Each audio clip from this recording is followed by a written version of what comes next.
Dimensi sejarah itu ada 3, bukan cuma masa lampau. Tapi masa lampau, masa kini, dan masa depan. Kalau kemudian kita kaitkan dengan konteks pemuda hari ini, saya pikir juga pemuda harus mampu menjadi satu katalisator. Artinya tidak kemudian ikut di pihak yang di sini, di pihak yang pertama misalnya. Benang kusutnya ini memang betul-betul harus dicari dari berbagai sektor ya. Karena negara kita hari ini mengalami yang namanya krisis kepercayaan terhadap siapapun.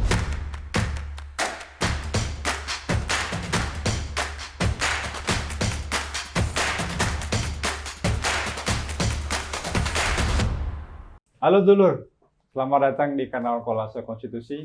Hari ini istimewa karena gue ngerasa muda lagi ngumpul sama teman-teman mahasiswa. Hari ini kita akan ngobrol santai, berbagi perspektif, berbagi pemikiran. Kita akan diskusi soal tema paham. Mungkin sebelumnya kita ini kali ya kenalan dulu ke. Siap.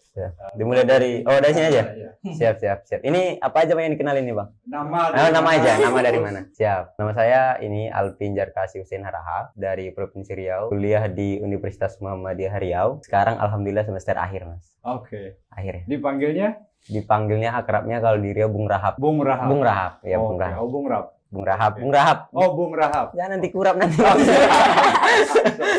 Bung Rahab. Ya, Bung Rahab. Silakan. Nama saya Helen Ardana dari Universitas Negeri Jakarta. Biasanya dipanggil Helen. Oh, Helen. Oke, aku Aulia Smol Nasution. Aku di Pascasarjana Universitas Al-Azhar Indonesia. Oke, Wong satu mahasiswa S2 ya. Iya.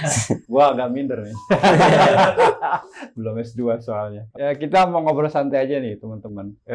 Apa sih makna pahlawan menurut teman-teman? Ayo silakan mulai dari siapa dulu. Mungkin dimulai dari yang lebih ini aja lah ya. Yang sudah S2 ya. Yang udah S2. Oke. Artinya biar kita ngalir aja nanti. Oke, siap. Silakan. Kalau buat aku ya, pahlawan itu adalah orang yang memiliki jasa pada sesuatu hal gitu. Nggak harus dia berjuang di medan tempur gitu, tapi banyak hal yang bisa dilakukan oleh pahlawan gitu. Apalagi pahlawan masa kini misalnya, kayak pejuang pendidikan, kemudian pejuang untuk mensejahterakan rakyat begitu kan. Ada juga perjuangan-perjuangan lain yang sebenarnya masih banyak yang bisa kita lakukan untuk bermanfaat bagi siapa saja pada saat ini begitu. Nah, tapi jangan dilupakan juga konteks dari pahlawan yang sebenarnya begitu, dengan cara ya paling tidak mengenal dan tidak melupakan apa yang telah dibuat para pendahulu kita untuk membebaskan negara kita dari segala belenggu penjajahan. Artinya kita harus belajar sejarah. Harus. Kalau sejarah menurut aku harus ya, sebab dengan melupakan sejarah berarti kita melupakan bagaimana riwayat perjalanan bangsa kita ini gitu. Itu sih. Jas merah. Jangan sekali-sekali melupakan sejarah. Oke, mantap. Lanjut. Silakan Mbak dulu ya.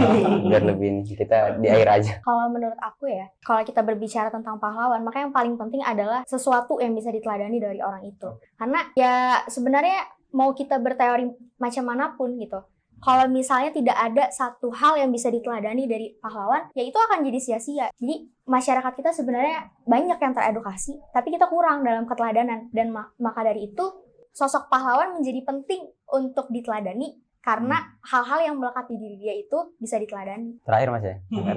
Artinya kan ini melengkapi saja kan. Jadi jangan kesimpulan dulu. Iya. Kan masih konteks pahlawan ya. Kalau menurut saya Mas ya, pahlawan itu kan lebih kepada penghargaan ya. Penghargaan itu sepertinya tidak perlu melalui kepres atau legalitas dan seterusnya. Karena memang pahlawan itu saya pikir berasal dari masyarakat, legitimasi sosial ya artinya. Orang menganggap dia sebagai pahlawan karena dia telah membuat sesuatu, meninggalkan sesuatu yang itu bermanfaat bagi generasi-generasi selanjutnya. Kayaknya saya juga kadang-kadang berpikir bahwa pahlawan itu kalau dia masih hidup misalnya, itu langsung diberikan label pahlawan nasional misalnya, itu saya rasa itu juga keliru dalam konteks etimologinya begitu ya. Karena orang akan tahu apakah kemudian yang ditinggalkan beliau itu bermanfaat atau tidak, dimanfaatkan atau tidak, ya tentu dia setelah tiada ya. Seperti mungkin pahlawan-pahlawan yang sudah terdahulu. Kira-kira begitu Mas pengantarnya Mas. Dari tadi deskripsi teman-teman kan paling nggak ada dua hal tadi ya. Satu soal sejarah, dua soal keteladanan. Soal sejarah dulu deh. Teman-teman mempelajari sejarah dari mana? Dari buku kah? Dari dunia maya kah? Karena jujur ini kan gua nggak terlalu paham ya, karena kita agak jauh kayaknya. Masih 98. Udah cerita juga tadi sama Mas Gali. Oke. Jangan percaya semuanya. Oh, siap. Gimana? Dari mana? Biasanya literatur itu tentang apakah juga masih dari buku sebagian besar atau? Oke. Kalau saya mas, yang saya pribadi belajar terkait dengan sejarah mungkin mulai mendalami itu ketika di dunia perkuliahan ya. Bergabung dengan organisasi.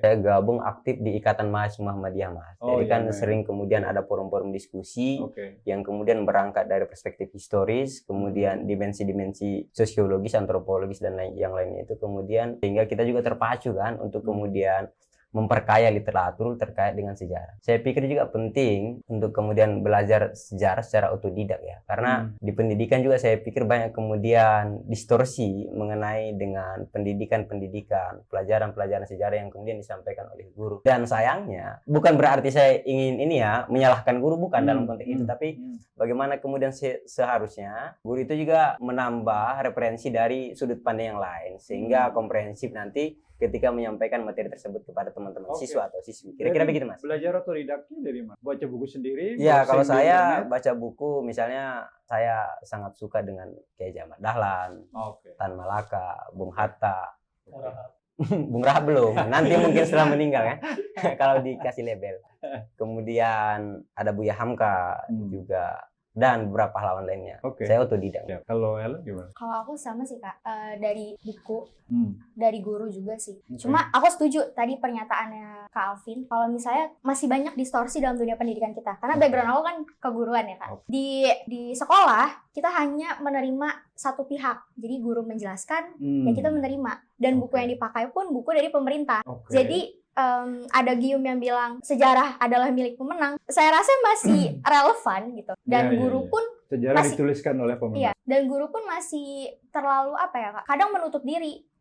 Jadi dia merasa apa yang saya pelajari dari dulu, ya udah itu yang jadi kebenaran. Padahal kalau kita pinjem filsafatnya Nietzsche, dia bilang dia bilang kebenaran adalah kesalahan yang tertunda gitu. Jadi penting banget untuk mempelajari sejarah secara otodidak. Jadi kita perlu klarifikasi apakah yang kita terima di sekolah itu telah sepenuhnya benar. Jadi wajib diragukan. Iya, skeptisisme itu penting. Wajib diragukan ya. Harus meragukan semua hal. Ya. Benar. Seuratis banget. Gimana bro? Kalau aku pribadi ya, aku dari SD itu sudah suka sejarah begitu. Dan memang pelajaran yang paling aku suka dari SD memang sejarah. Karena gurunya bagus? Bukan karena gurunya. Jadi karena aku sering lihat foto-foto zaman dulu, gitu ya. Kemudian kenang-kenangan zaman dulu tuh ngerasa kayak, wah ini suatu-suatu yang banget gitu. Kayaknya lebih suka vintage nih. Iya, lebih suka vintage ya. Jadi kayak lihat-lihat gitu kan. Tapi sekarang kan teknologi sudah maju ya. Pelajaran-pelajaran sejarah tuh sudah mulai banyak yang bisa kita ambil sumbernya begitu. Misalnya kayak website Historia gitu. Kemudian di Instagram juga ada foto lawas, gitu-gitu kan. Bisa jadi pelajaran sejarah. Kemudian yang aku agak kesalkan kemarin itu ada isu yang katanya mau menghapuskan pelajaran sejarah dari mata pelajaran di sekolah. Nah, ini kan menjadi sesuatu yang apa ya, ngeselin gitu kalau kita bilang bahasa simpelnya. Karena kalau anak muda itu sekarang nggak tahu sejarah, ini bangsa mau dibawa kemana ke depannya begitu. Ya kan? Buktinya anak-anak sekarang ya, kayaknya kalau pahlawan dia cuma tahu Soekarno sama Hatta itu kan ada di 100.000 gitu. Kalau ada di 100.000 kita nggak tahu enggak. Atau Karno Bandara. Iya, Soekarno Hatta. Mereka lebih kenal dengan yang namanya Blackpink gitu ya. Kemudian Siwon gitu, kemudian Anjungan pun nggak tahu juga beraja karena Anjungan itu tahun 2002. Nah yang kayak gini kan harus tetap apa ya? Harus pelajaran sejarah itu bukan sebagai pelajaran tambahan, tapi sebagai pelajaran penting gitu. Sebab hadirnya negara kita pada hari ini ya karena memang berdasarkan fakta sejarah kan, bukan sejarah yang dibuat-buat begitu. Kalau anak muda zaman sekarang itu tidak mau lagi mempelajari sejarah, kemudian siapa yang akan mempertahankan budaya kita ke depannya? Nah ini pertanyaannya bisa dibalik sebetulnya. Manfaatnya apa sih setelah teman-teman membaca sejarah, diskusi? Ini kan apa ya, kadang-kadang kita mendengar pertanyaan, lo ngapain sih belajar masa lalu? Kan kita harus melihat masa depan. Ngapain sih menengok masa lalu? Apa sih yang lo dapat dari belajar sejarah? Sejarah ini kan bukan hanya sejarah perjuangan perang ya. Tapi kayak bagaimana sejarah manusia diciptakan, kemudian teori-teori apa yang mendasar hingga manusia bisa modern seperti ini, begitu kan bisa dipelajari, itu jadi pelajaran begitu. Misalnya kayak pada zaman dulu sejarah manusia itu kelam tanpa teknologi, kemudian dengan ada kemajuan teknologi ternyata budaya kita dan peradaban kita semakin maju begitu. Hal-hal seperti itu memang harus menjadi pelajaran dan menjadi tolak ukur bahwa kehidupan yang sulit itu jangan sampai kembali lagi. Sekarang kita harus sudah mulai pada tahapan-tahapan yang ini negara kita sudah semakin maju gitu, maka kita harus siap menghadapi yang namanya globalisasi dan lain sebagainya. Gitu. Artinya dari belajar sejarah itu sebetulnya kita juga belajar kesalahan masa lalu agar tidak diulangi. Menurut teman-teman berdua gimana? Kalau saya mungkin masuk dalam wilayah definisinya, Mas ya. Oke. Kalau saya misalnya definisikan apa itu sejarah, bagi saya sejarah itu adalah kejadian yang terjadi di masa lampau, yang kemudian kalau ada kesalahan, kemudian kita cari apa kira-kira penyebabnya dan bagaimana solusinya agar kesalahan tersebut tidak terjadi di masa depan. Artinya dari situ kan kita memahami bahwa penting untuk belajar sejarah agar kesalahan-kesalahan tersebut tidak terjadi di masa yang akan datang. Karena penting kan, misalnya kami pemuda hari ini adalah cerminan masa depan bangsa, begitu ya. Dan saya pikir juga kita hari ini adalah cerminan dari masa lalu, gitu loh, Mas. Jadi nggak saling keterkaitan, nggak mungkin kita berdiri sendiri, begitu loh. Kira-kira begitu, Mas. Sebenarnya sama ya, sudah disampaikan sama Bang Alvin. Jadi kalau misalnya kita bicara secara teorinya, sebenarnya dimensi sejarah itu ada 3, bukan cuma masa lampau. Tapi masa lampau, masa kini, dan masa depan. Jadi bagaimana kejadian atau peristiwa di masa lalu itu kita proyeksikan kepada masa depan. Fungsinya untuk apa? Fungsinya untuk memperbaiki. Dan kalaupun ada sekiranya peristiwa yang impact-nya akan sama, maka kita bisa memakai cara-cara yang ada di masa lalu yang untuk berhasil untuk memperbaiki di masa depan atau ya memproyeksikannya gitu. Jadi kan orang suka salah paham nih. Kalau kita belajar sejarah berarti kita belajar masa lalu. Sebenarnya enggak, kita belajar di 3 dimensi itu. Terima kasih. Kita duduk di sini juga sejarah. Nah tadi ada aspek yang lain yang disampaikan oleh teman-teman, yaitu soal keteladanan. Ini jadi menarik nih kalau kita letakkan di konteks situasi hari ini. Nah teman-teman ngeliatin gimana? Soal keteladanan, sistem politik, demokrasi, sosial budaya, apapun lah yang teman-teman lihat. Bolehlah kita pakai nilai keteladanan untuk mengevaluasi situasi hari ini. Menurut teman-teman gimana? Kalau saya, Mas ya, beberapa bulan yang lalu itu kan saya baca koran itu ya. Itu tulisannya, dia itu menyebutkan dalam tulisannya itu kompas moral. Dan dia menyebutkan salah satu tokoh, meskipun itu sangat subjektif ya, bahwa dia mengatakan bahwa Buya Shafi'i Ma'arif itu pantas dijadikan sebagai sosok tauladan kompas moral bangsa ini. Kenapa begitu? Salah satu alasan dalam tulisannya itu adalah dia menyebutkan bahwa di tengah situasi perpolitikan yang sangat kacau, tidak stabil, kemudian banyak isu-isu yang menerpa bangsa ini, misalnya rasis, identitas, dan seterusnya itu. Dan di saat itu pun Buya Shafi'i Ma'arif kan sebagai politisi, kalau tidak, saya lupa nama partainya apa, tapi beliau juga mengungkapkan keresahannya agar para elit politik itu juga mengedepankan politik yang santun, politik yang beradab, bermoral, dan seterusnya itu. Saya kira juga begitu seharusnya para elit politik hari ini. Kalau kemudian kita kaitkan dengan konteks pemuda hari ini, saya pikir juga pemuda harus mampu menjadi katalisator. Artinya tidak kemudian ikut di pihak yang di sini, di pihak yang pertama misalnya kubu 1, kubu 2, dan seterusnya itu, tapi kemudian mampu untuk mengakumulasi seluruh persoalan itu, kemudian mengambil kesimpulan. Artinya tidak tergabung lah, tidak terjerumus dalam 2 gerbong yang kemudian terjadi akibat pembelahan politik. Artinya tetap jadi manusia merdeka ya? Ya kira-kira kalau terminologi abang begitu ya nggak apa-apa.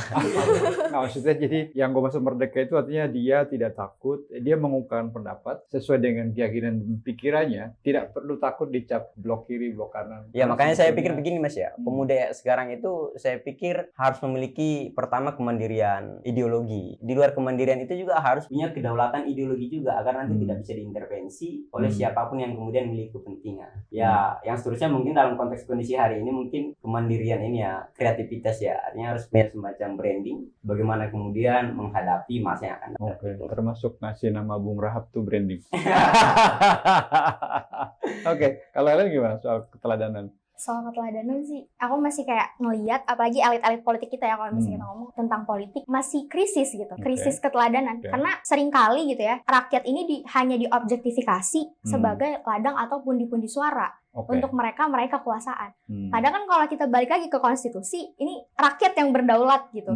Jadi aneh aja gitu ketika rakyat diletakkan di bawah gitu hanya untuk mendukung mereka. Padahal sebetulnya rakyat pun menjadi orang yang melihat ini bagaimana nih calon pemimpin kita, apa sih yang bisa diambil nilai positifnya selain daripada janji-janji atau program-program yang mereka sampaikan saat kampanye gitu. Dan setelah itu biasanya lupa. Iya. Janji kan dibuat untuk diingkari. Iya.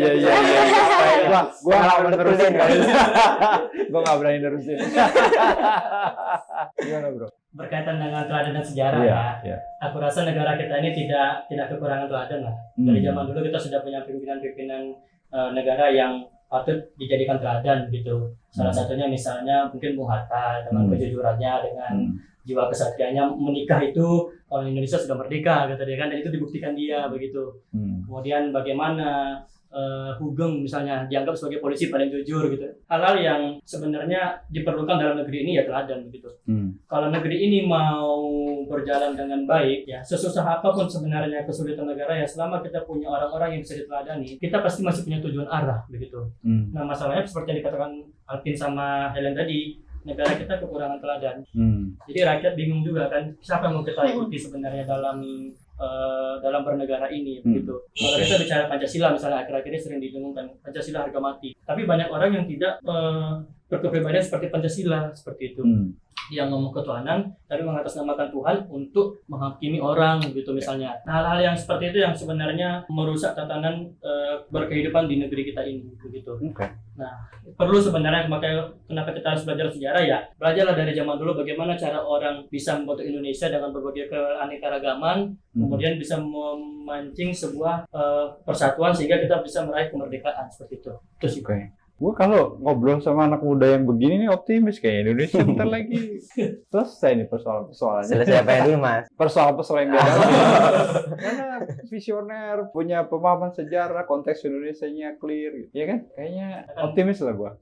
Tapi saya pikir ini semacam apa ya, slogan yang ditinggalkan sama salah satu yang kemudian sering kami juga sebutkan namanya dan kami jadikan sebagai tauladan, itu salah satunya kan kayak Jamat Dahlan ya, yang kemudian dia dengan slogannya itu hidupilah organisasi ini tapi jangan mencari hidup di organisasi ini. Artinya dalam konteks negara hari ini, kalau kemudian kita berbicara kita samakan elit politik hari ini sama dengan negarawan, maka saya pikir juga negarawan harus berpikiran yang sama seperti Kiai Jamat Dahlan. Kira-kira begitu. Oke, nah kalau menurut teman-teman jadi agenda kita apa ya? Dari mana dulu nih benang kusut nih kita udah ngobrol soal teladanan, sejarah, terus teman-teman sudah punya analisis yang keren lah soal situasi ekonomi politik kontemporer hari ini. Dengan semangat pahlawan tentu saja. Dari mana dulu kalau menurut teman-teman? Pendidikan kah? Pendidikan. Ya orang pendidikan pasti ngomong pendidikan. Kita mesti bicara hukum ya. Iya. Ya anak hukum ngomong ini reformasi hukum dulu. Nah gimana? Baik kita ngobrol aja kita. Kalau saya gini Mas ya. Saya kira memang konteks Hari Pahlawan itu kan selalu kita peringati setiap tahunnya. Tapi apa kemudian nilai-nilai yang bisa kita serap dari peringatan tersebut sangat jauh sekali Mas. Artinya saya harus mengatakan dengan segala kekesalan saya bahwa peringatan Hari Pahlawan itu hanya dijadikan sebagai seremoni belaka. Artinya harusnya kita mengedepankan misalnya memberikan edukasi tentang kepahlawanan misalnya begitu ya. Edukasi tentang nasionalisme, kira-kira pahlawannya ini siapa dan seterusnya, itu kita harus sampaikan di momentum peringatan Hari Pahlawan sebenarnya. Jangan sampai kemudian kita memperingati Hari Pahlawan, kemudian kita lomba joget bola misalnya, tapi kita lupa gitu loh. Misalnya anak-anak kita tanya begitu Mas ya, kira-kira Presiden RI nomor 2 itu siapa? Pasti dia nggak tahu begitu loh Mas. Tapi kita konteksnya hari itu adalah memperingati Hari Pahlawan, tapi edukasi tentang kepahlawanan, edukasi nasionalisme, edukasi perjuangan, kesukarelawanan, kepemimpinan dan seterusnya itu tidak disampaikan kepada publik. Artinya hanya ritual. Ya kalau kita bilang dalam konteks agama mungkin ritual barangkali Mas. Doktrin ria gitu ya. Seremoni aja ya. Menurut Ellen gimana? Ya balik aja sih, pendidikan. Pendidikannya. Kenapa pendidikan? Nelson Mandela bilang pendidikan itu yang mampu mengubah dunia gitu. Jadi karena gini ya, di dalam proses pendidikan kan kita banyak sekali gitu aspeknya. Aspek mulai dari nilai, pengetahuan dan segala macam. Cuma yang menjadi koreksi adalah pendidikan hari ini hanya menekankan pada aspek kognitif. Iya, itu sebetulnya yang membuat tanya. Iya, kemudian. jadi hanya pengetahuan. Padahal yang paling penting bukan hanya transfer of knowledge, tapi transfer of value. Jadi masalah yang kusut ini kita perlu koreksi lagi. Apakah guru sudah benar-benar mengerti bagaimana cara mentransformasi nilai-nilai? Kalau pengetahuan orang bisa baca. Ya. Google jauh lebih pintar daripada guru hari ini. Betul. Tapi guru punya legitimasi moral untuk menjadi teladan dulu. Teladan di depan untuk peserta didik. Dan bagaimana dia tuh harus punya metode pembelajaran yang tepat untuk mentransformasikan nilai ini. Agar bisa. Contoh begini. Biasanya soal ulangan nih Mas. Kalau misalnya tidak pakai helm di jalan, itu berarti melanggar norma apa? Itu kan pengetahuan. Orang bisa baca, bisa menghafal. Tapi apakah dari situ timbul kesadaran untuk pakai helm? Kan enggak. Coba dirubah gitu paradigmanya. Kenapa sih harus pakai helm? Karena di jalan banyak orang yang belum tentu bertanggung jawab, belum tentu semua orang di jalan mengetahui cara berkendara yang baik. Maka dari itu untuk melindungi diri kita harus pakai helm, dan untuk menjadi warga negara yang baik kita harus patuh terhadap hukum. Mau juga pakai helm soalnya. Oh gitu ya. Jadi dari situ kan ada cara berpikir yang berbeda gitu. Artinya menumbuhkan kesadaran. Menumbuhkan kesadaran. Oleh karena itu kemudian kemudian memang fondasinya adalah bagaimana sektor pendidikan itu bisa mentransfer Nilai. value ya, Value. nilai. Lalu gimana? Kalau aku justru benang kusutnya ini memang betul-betul harus dicari dari berbagai sektor ya. Oke. Karena negara kita hari ini mengalami yang namanya krisis kepercayaan terhadap siapapun begitu. Oke. Ya. Oke. Yang pertama, yang paling penting ya yang hidup di masyarakat adalah nilai-nilai persatuan itu sudah mulai rusak begitu ya. Umat antara agama juga saling senggol begitu. Kemudian hukum juga tidak berdiri sebagaimana seharusnya begitu ya. Kemudian dari sisi apa lagi, ekonomi selama pandemi begini, masyarakat juga dihadapi dengan hal-hal yang semakin susah begitu. Buktinya aja kan COVID, pemerintah bilang korban segini, tapi masyarakat bilang ini semua hanya sekedar konspirasi, kemudian beberapa pihak yang memanfaatkan untuk mengambil keuntungan tersendiri begitu. Padahal kan memang seharusnya kita percaya ya terhadap pemerintah begitu. Tapi apakah pemerintah bisa dipercaya? Itu kembali lagi begitu. Nah, makanya perlu sebenarnya ada keteladanan dari pemerintah itu sendiri. Bagaimana bisa meyakinkan rakyatnya bahwa kita bekerja dengan maksimal loh ini. Kalian harus percaya bagaimana caranya kita bekerja, kalian rakyat dukung begitu. Akar rumput juga bekerja dengan baik. Bagi bukan hanya tugas pemerintah, tapi juga tugas bersama bagi seluruh rakyat Indonesia, seperti itu. Oke. Nah, kalau teman-teman lihat krisis kepercayaan itu ya, absennya keteladanan itu, adakah juga terjadi di daerah atau hanya di level nasional kalau yang teman-teman lihat? Atau sebenarnya rata nih? Fenomena ini rata aja nih, dari bupatinya, dari wali kotanya, dari gubernurnya, dari presidennya, dari menterinya, DPR RI, DPRD. Semua sih. Semua. Kompleks banget Bang. Semua. Apa ya kalau aku bilang? Ya aku ngikutin Gus Dur aja yang bisa kita percaya itu cuma yang Polisi pertama tidur. kayak polisi aja gitu. Polisi tidur. Patung polisi, sama Ugeng gitu kan. Ini kan aneh dari Gus Dur ya. Tapi kalau sekarang ini yang kita percaya, siapa coba yang mau kita percaya? Kadang-kadang pemuka agama yang kita bisa percaya. Kemudian pemuka agama juga ternyata pecah suara gitu. Pemerintah yang kita percaya. Ya pemerintah juga saling sikut. Kemudian siapa lagi yang mau kita percaya? Sesama kawan mahasiswa. Ya beberapa ketika demo juga ngambil untung sendiri-sendiri. Oke. Iya kan? Jadi memang kita perlu sesuatu yang kembali menyatukan lagi begitu. Nah kita belum nemu nih apa yang bisa menyatukan kita. Momentum apa yang bisa menyatukan kita sebagai sebuah bangsa untuk terus bergerak menuju kemerdekaan yang sesungguhnya. Seperti itu sih. Setuju nggak kalian? Setuju. Ya. Pandangan beda? Aku setuju ya Mas. Kira-kira udah mulai kelihatan belum? Jalan ke arah menemukan momentum apa yang bisa kita lakukan. Kita paling nggak di kalangan teman-teman lah, Mas. Apakah gua nggak tahu ya? Gua melihat beberapa kali kan teman-teman turun ke jalan nih dalam jumlah yang besar. Optimisme palsu gitu Mas. Gua nggak pengen contoh makanya. Ellen dulu. Abang dulu. Oh iya. Berat ya.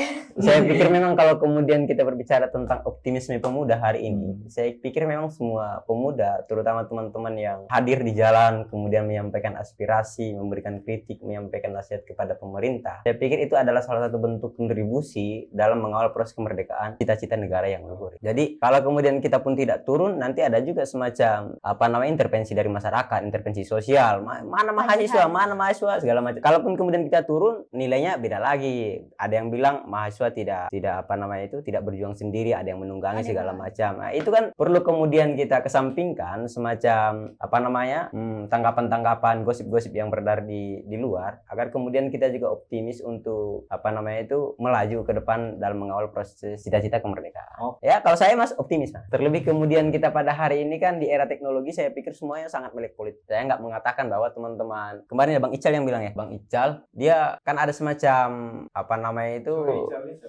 Bang Ical itu senior kami. Nanti saya kenalkan sama Mas nanti.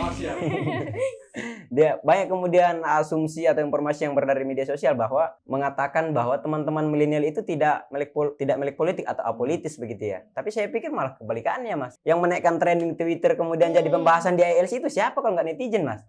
Milenial. Buzzer itu pengcounter Bang, beda. Mungkin begitu Mas. Ya anak muda harus melek politik. Ya saya pun optimis gitu ya Mas. Jadi sebenarnya di samping hal-hal yang jadi problematika turunnya mahasiswa ke jalan, sebenarnya mahasiswa yang kalau masih ada mahasiswa yang turun ke jalan, berarti alarm demokrasi kita masih nyala. Oke. Dan harusnya kita happy ya. Harusnya kita happy gitu. Tapi kan tidak semua mahasiswa yang turun ke jalan murni untuk rakyat gitu kan. Cuma ya itu hal itu harusnya dikesampingkan saja gitu. Selama masih ada mahasiswa yang turun, ya dukung saja. Berarti masih ada yang berpikir untuk negara dan rakyat. Kalau bicara optimis, yang namanya anak muda, kalau kita bilang pesimis ya bukan anak Bukan muda. anak Iya. Gua nggak muda tapi optimis. Tapi kan pernah muda. Iya, pernah muda. Jadi optimis harus tetap hidup kan di dalam diri. Betul. Nah, kalau bicara bagaimana pergerakan anak muda hari ini ya, saya rasa dari dulu semua yang bergerak juga anak muda begitu. Sejarah-sejarah dimanapun juga berada, yang menggerakkan itu selalu anak muda. Iya, setuju. Tapi kan tidak sama pergerakan anak muda dengan anak muda zaman dulu dengan sekarang begitu. Kalau anak muda zaman dulu mungkin belum terlalu kuat dengan teknologi. Nah, itu juga bisa pola membangun gerakannya berbeda dengan yang sekarang begitu. Kalau sekarang ini lebih gampang membangun pola gerakan karena ada medsos. Nah, kalau untuk bicara masalah aksi, ya saya sepakat dengan Helen tadi. Kalau misalnya mahasiswa masih turun ke jalan, ya silakan turun. Tapi ya kalau bisa esensi demonya itu yang betul-betul lah gitu. Jangan ketika demo misalnya undang-undang KPK gitu ya. Tapi ya bahwa kalau cowok ganteng turun ke jalan berarti udah negara udah nggak bagus lagi begitu. Ada korelasinya ya. Apa yang diperjuangkan coba?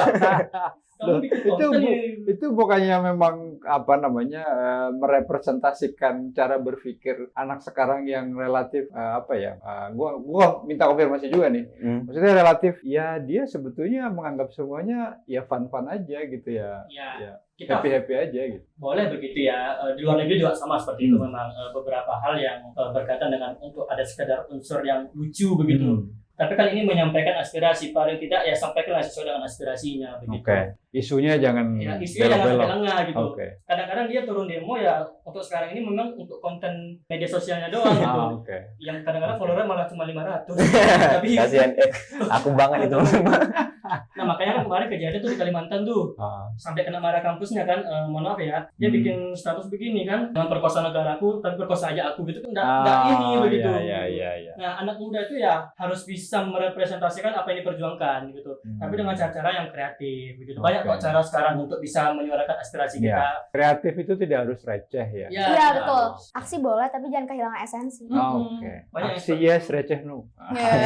Ya paling kalau terima receh gara-gara aksi. Bisa ya? Gua nggak berani. Meskipun gua dengar sih. Kita masih optimis ya bahwa Republik ini masih bisa kita perbaiki dan teman-teman masih punya tenaga, semangat ya untuk sama-sama bergandengan tangan. Mudah-mudahan dalam waktu dekat kita ketemu momentumnya sehingga teman-teman bisa. Tapi satu hal gini, gue coba mau sharing sedikit ke teman-teman. Jadi kalau soal isu ditunggangi itu setiap zaman, gitu ya. Jadi dan memang ada selalu kelompok-kelompok yang ingin memanfaatkan kesempatan. Itu memang pekerjaannya begitu. Jadi ya kita sama-sama sadari saja bahwa ketika ada yang dimanfaatkan dan mau dimanfaatkan itu ya hukum alam menurut gue gitu. Karena selalu ada potensi itu. Nah, tapi gue sepakat bahwa aksi itu nggak boleh kehilangan esensi. Nah, oleh karena itu memang mungkin gue atau apakah lewat sekarang sosial media kita saling diskusi, melakukan evaluasi gitu ya. Karena kan pasti kita sama sepakat aksi kriminal ya kan. Merusak halte busway itu kan sesuatu yang di luar kepentingan aksi sebetulnya. Di luar esensi lah Mas ya. Itu akses demokrasi sih. Akses Kalaupun kita pengen didengar suaranya ya setuju tadi, sampaikan cara-caranya lebih kreatif. Kalau perlu organisir massa yang lebih banyak supaya pressure lebih kuat misalnya gitu kan. Jangan haltenya yang dibakar gitu. Karena itu kan duit kita juga. Ya, yang kasihan itu kan masyarakat yang menerima dampak setelah aksinya itu. Ya kan aksi itu dari rakyat, oleh rakyat untuk rakyat juga. Bagian dari dinamika dari demokrasi kan. Apalagi negara Indonesia adalah negara yang menjunjung tinggi asas-asas untuk menyampaikan pendapat seperti itu. Apalagi kalau tadi teman-teman kan menyatakan bahwa ketika ada mahasiswa yang turun ke jalan itu artinya motivasinya hampir bisa dipastikan untuk masyarakat, untuk kepentingan publik kan, bukan untuk kepentingan dirinya sendiri gitu. Nah, jangan sampai begitu pelaksanaannya justru merugikan kepentingan publik kan. Nah, Nah, kalau bisa pun aksi itu ya sampai selesai begitu. Maksudnya isunya menggagalkan undang-undang yang bermasalah begitu. Ya memang harus undang-undangnya itu yang difokuskan begitu, jangan fokus yang lain begitu. Nah, misalnya kita harus gagalkan undang-undang yang tidak berpihak kepada rakyat. Ya teruslah ke situ, fokus ke situ. Ya fokus ke situ.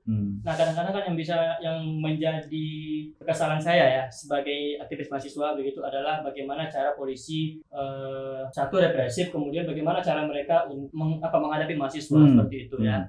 Ya mungkin ada juga yang terpancing. Saya rasa rasa polisi tidak ada niat untuk bisa mengajar mahasiswa itu. Tapi kalau ada yang dapat dipukuli sampai habis juga saya rasa juga sedih begitu. Ya. Makanya dari polisian, kemudian dari pemerintah juga perlu ada metode yang baru lah untuk bisa menghadapi bagaimana aksi massa yang dilakukan oleh mahasiswa seperti itu. Kalau misalnya dipukuli, kemudian dilecuti dan hal-hal yang sampai membuat mereka berdarah, bahkan ada yang meninggal, yang buruk kan citra dari lembaga negara tersendiri begitu. Okay. Nah, ini semakin menambah ketidakpercayaan dari masyarakat, kemudian elemen-elemen lain terhadap lembaga negara. Oke, sip. Terima kasih sekali lagi teman-teman siap. sudah meluangkan waktu. Sebagai closing statement, ada yang mau disampaikan nggak ke teman-teman muda lain? Sebagai pemuda harusnya kita harus mampu menjadi katalisator. Artinya mampu menginisiasi sebuah gerakan itu dalam konteks untuk mewujudkan cita-cita kemerdekaan. Jadi pemuda semestinya harus ikut serta terlibat dalam politik, dalam gerakan, pendidikan dan seterusnya, itu harus berani mengambil peran. Karena peran kita hari ini akan menentukan kira-kira bagaimana nasib bangsa ke depan. Kira-kira begitu Mas. Terima kasih. Oke. Kalau dari aku, pemuda hari ini harus bergerak di depan.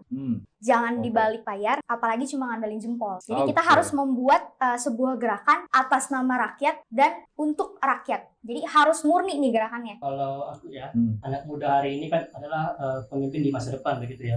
Yang pertama aku apresiasi dengan pemerintah kita yang sudah mulai menggunakan anak muda untuk terlibat di dalam putusan pelaksanaan perjalanan negara begitu ya. Karena ada staf khusus milenial satu. Gitu. Yang kedua, anak-anak muda dimanapun berada ya, karena juga aku bagian anak muda, ya harus berani ngambil keputusan yang besar dalam hidup sebenarnya begitu.